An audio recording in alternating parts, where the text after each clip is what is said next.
This film is such a great ensemble. Can you talk about how you casted for so many iconic historical characters and what it was like working with them on set? Yeah, first, let me agree with you that it is a great ensemble. And I felt like with this cast, when I arrived at the set every morning, I was being tossed the keys to a Formula One race car. And that as long as I didn't put the car in the wall, these guys were going to win the race. In terms of casting, Sasha had been cast way back in 2007 when Stephen was supposed to direct the film. And Sasha made it very clear to me that even though 13 years had gone by, I should not even attempt to cast anyone else as Abby. This is his part, and he intends on playing it. So we went from there, and it turned into a cast from Sasha and Rylance to Yahya Abdul-Mateen and Jeremy Strong, and Frank Langella, and I can go on and on. It turned into a cast of people who ordinarily star in their own movies, who aren't used to being part of an ensemble. And I wondered what that was going to be like on the set. And the answer was, it was fantastic. They're phenomenally professional. They enjoyed being part of an ensemble. They supported each other. It was a very happy set. Morale was very high under sometimes difficult conditions. You mentioned Sasha. Can you talk a little bit more about how it was to work with him directly, especially portraying someone like Abby Hoffman? Yeah. It was easy, and it was great. No one should be surprised anymore that Sacha Baron Cohen is a serious actor. That we've seen him do it now 4 times, most lately in this.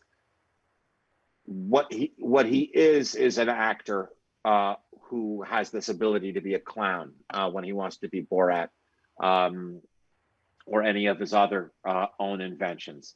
But he was just as deft, just as deep, just as smart, just as nuanced, just as grounded, playing Abby Hoffman, who himself is kind of a nut, as anyone. So the answer is, it was delightful. And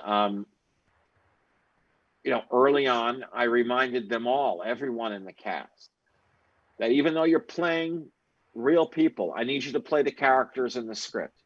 I need everybody to be in the same movie. And they did. Your inclusion of real footage in the movie is really powerful. And I want to know if you could talk a little about why you decided to include that in some of the different scenes. Very often times, something that's done as a practical necessity, something that's done because you have to. For instance, the best example is the shark in Jaws, which very famously never worked. On every day the shark was supposed to be, you were supposed to be shooting the shark never worked. And so Stephen had to shoot around the shark.